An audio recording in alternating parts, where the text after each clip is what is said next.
जय Hind my dear guys.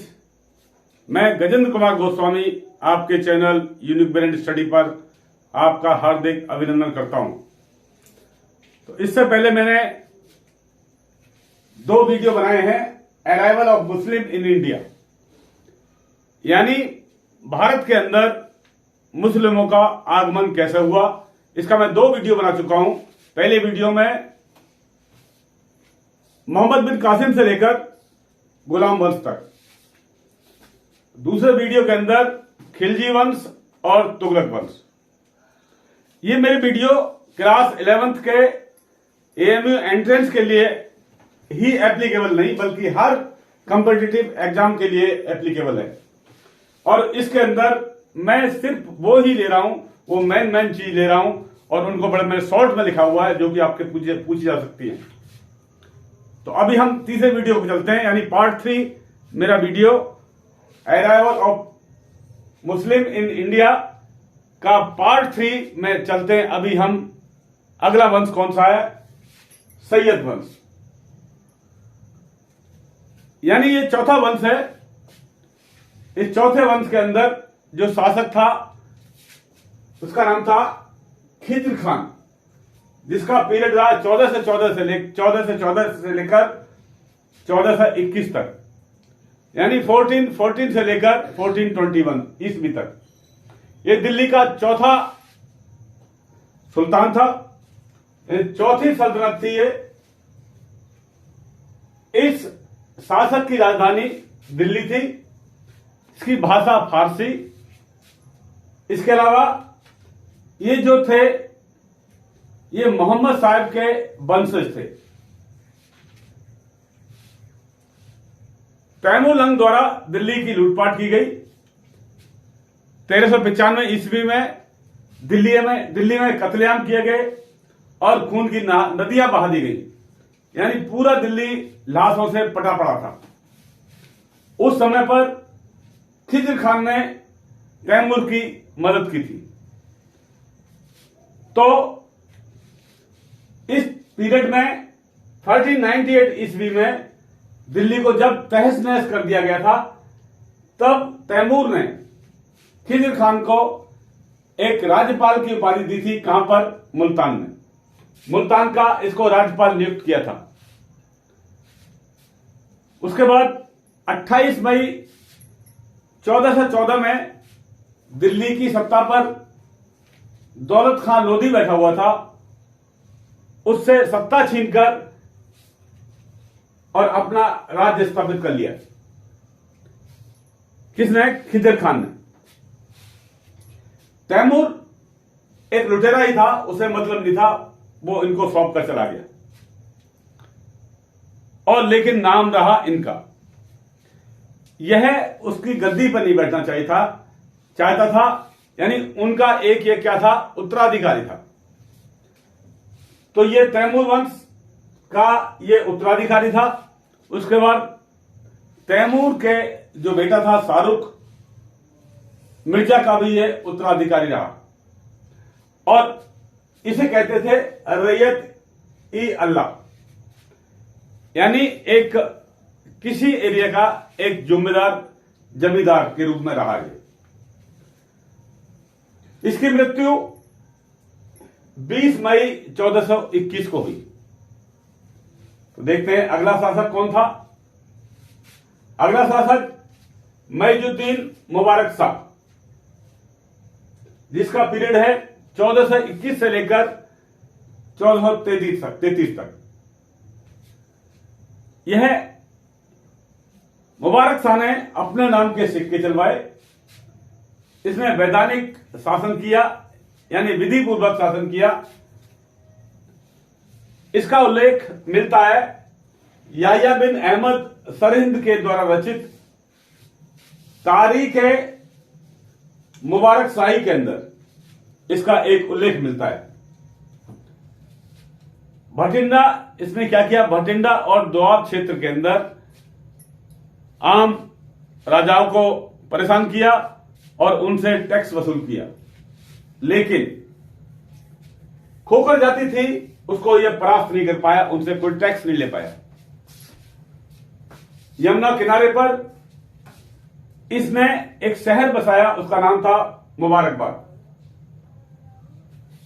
लेकिन इसका वजीर था एक शतरुख मुल्क, उसके नेतृत्व में मुस्लिम सरदारों ने और कुछ हिंदुओं ने मिलकर इसकी हत्या कर दी। नेक्स्ट, इसका दत्तक पुत्र था मोहम्मद शाह, वो शासक बना। इसका पीरियड था 1433 से लेकर 1443 तक। ये दत्तक पुत्र था। मुबारक शाह की मृत्यु के बाद इसको शासक बनाया गया और इसने क्या किया, कोई खास काम नहीं किया। इसने इनका एक सूबेदार था बहलोल लोधी, उसको खाने खाना की उपाधि दी। उसके बाद इसका उत्तरदायित्व यानी नेक्स्ट बार जो गद्दी का ऑनर बना वो बना अलाउद्दीन आलम शाह। अलाउद्दीन आलम शाह एक इतना बहादुर शासक नहीं था। इसके शासनकाल के अंदर इसके वजीर हमीद खान ने ही इसमें विद्रोह करना शुरू कर दिया, यानी एक तरह का विद्रोह खड़ा कर दिया, जिसके वजह से ये दिल्ली छोड़कर भाग गया और दिल्ली को, जो कि सूबेदार था सरिंद का सूबेदार था बहलोल लोधी, उसको सौंपकर यह बदायूं चला गया। और बदायूं में जाने के बाद इसकी 1451 में मृत्यु हो गई। तो ये था अभी तक सैयद वंश। यहां पर सैयद वंश खत्म हो जाता है क्योंकि इसने बहलोल खां को दिल्ली की सत्ता सौंप दी थी। तो अभी शुरू होता है बहलोल लोधी का शासन, यानी लोधी वंश। लोधी वंश का पीरियड 1451 से लेकर 1526 का है। लोधी वंश में सबसे पहला शासक हुआ बहलोल लोधी। इसका पीरियड 1451 से लेकर 1489 तक, यानी 1489 तक इसका शासनकाल रहा। यह सरिंद का सूबेदार था और प्रथम पश्तूनी अफगानी था ये, जिसने दिल्ली पर शासन किया। सॉरी। और ये लोधी वंश का संस्थापक था, क्योंकि सबसे पहला शासक था तो ये लोधी वंश का संस्थापक था। लेकिन सैयद वंश का संस्थापक कौन था? जैसा कि आप जानते हैं, खिज्र खान। इसके बाद जो इसकी भाषा थी, फारसी भाषा थी, ये सुन्नी इस्लामी था। इसकी राजधानी दिल्ली थी, यानी दिल्ली पर इसकी सत्ता थी। इसके अलावा इसने जौनपुर सल्तनत पर विजय प्राप्त की और जौनपुर की गद्दी इसने अपने पुत्र बरबक को 1486 में अर्पित कर दी। इसने अपने नाम के सिक्के चलाए। ये अपने अफगानी सरदारों से बहुत खुश था, उनको बड़ी शाबाशी दिया करता था और अच्छे अच्छे पदों पर पदोन्नत करता था। उसके साथ उनको वो बोलता था मकसद आले, यानी मकसद आले की उपाधि देता था। अंतिम अभियान था इसका ग्वालियर से यह दिल्ली आ रहा था। रास्ते में गर्मी की वजह से 14 जून 1489 को इसकी मृत्यु हो गई। नेक्स्ट, इसके बाद आता है सिकंदर लोधी। यह बहलोल लोधी का दूसरा पुत्र था। पहले पुत्र को वो जौनपुर की गद्दी सौंप चुका था। यह बहलोल लोधी का दूसरा पुत्र था और इसका नाम था निजाम खान। तो इसने क्या क्या किया वो देखते हैं। इसकी ताजपोशी जैसे ही खत्म हुआ 14 जून को, 15 जुलाई 1489 को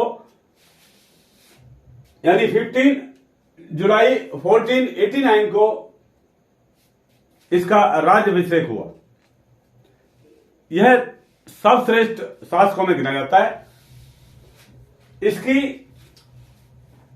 यह एक कवि का के रूप में भी रहा है, यानी एक कविता करता था फारसी के अंदर और अपना नाम उसमें लिखता था गुलरुखी। गुलरुखी नाम से अपना ये कविता करता था और उसमें अपना शीर्षक जो देता था उसमें लिखने वाला कौन था? गुलरुखी। ये व्यापार और राजस्थान में सुरक्षा बनी रहे, व्यापार भी होता रहे, इसने क्या किया 1504 के अंदर आगरा की स्थापना की और अपनी राजधानी को दिल्ली से आगरा ले गया, जिससे कि राजस्थान से व्यापार बना रहे और राजस्थान की सुरक्षा भी रही है। भारतीय चिकित्सा जो संस्कृत में लिखा हुआ था ग्रंथ था, उसका इसने फारसी के अंदर अनुवाद कराया। उसके बाद जो पश्तूनी रईस थे उन पर अंकुश लगाया, यानी उनके जो खाते थे उनको सरकारी खाते के साथ में मर्ज कराया। इसके बाद इसने इसके अंदर जोश और अनुशासन की एक भावना थी जो इसने अपने सैनिकों के अंदर कूट कूट कर भरी। इसने गजे सिकंदरी यानी जमीन नापने की एक प्रणाली बनाई, जिसको कहते हैं गजे सिकंदरी, यानी जमीन को गज में नापना। इसके 32 अंक थे। इसके बाद बिहार पे विजय पाई और बिहार को इसने दिल्ली के साथ विलय कर लिया। इसने मुस्लिम महिलाओं के ऊपर एक पाबंदी लगाई कि कोई भी सूफी संतों के मकबरे में या मजार में नहीं जाएंगी और मस्जिद में नहीं जाएंगी।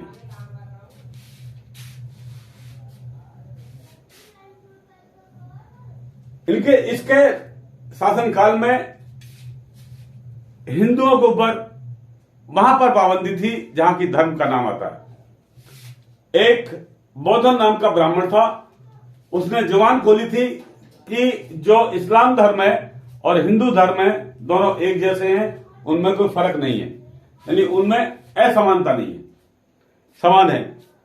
तो ये सुनकर इसने बौद्धन ब्राह्मण को फांसी की सजा दे दी थी। 21 नवंबर 1517 में आगरा में इसकी मृत्यु हो गई। नेक्स्ट देखते हैं हम। नेक्स्ट काल आया इब्राहिम लोदी का। यह सिकंदर लोदी का पुत्र था।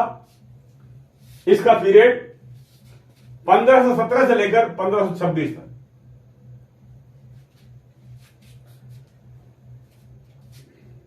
के अंदर 1517-1518 के अंदर इसने राणा सांगा के ऊपर आक्रमण किया, लेकिन राणा सांगा ने इसको बुरी तरह से परास्त कर दिया।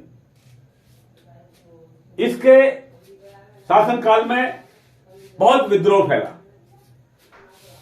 इससे जो संबंधित लोहानी फार्मूली जो लोधी सरदार थे उन्होंने विरोध किया। उसके साथ पंजाब शासक दौलत खां और चाचा आलम खां ने मिलकर बाबर को निमंत्रण दिया और बुला लिया। उसके बाद इस पर आक्रमण करा दिया। 21 अप्रैल 1526 ईस्वी में पानीपत के युद्ध में ये बाबर से हारा और युद्ध में ही इसकी मृत्यु हो गई। यहां तक ये लोधी वंश का शासन था जो खत्म हो गया और अभी शुरू होता है गुलाम वंश का स्थापना। तो अगले वीडियो में हम गुलाम वंश की स्थापना और गुलाम वंश में कौन कौन अभी शुरू होगा मुगल वंश का स्थापना और मुगल वंश का शासनकाल। मुगल वंश के शासनकाल में बहुत सारे शासक हुए और उन्होंने क्या क्या किया, हिंदुओं पर क्या अत्याचार किया, उसको मैं अगले वीडियो में बनाऊंगा। ऐसे वीडियो देखने के लिए आप मेरे चैनल को सब्सक्राइब करें, लाइक करें, कमेंट्स करें और शेयर करें, जिससे कि मुझे प्रोत्साहन मिले अगले वीडियो तक। नमस्कार, जय हिंद।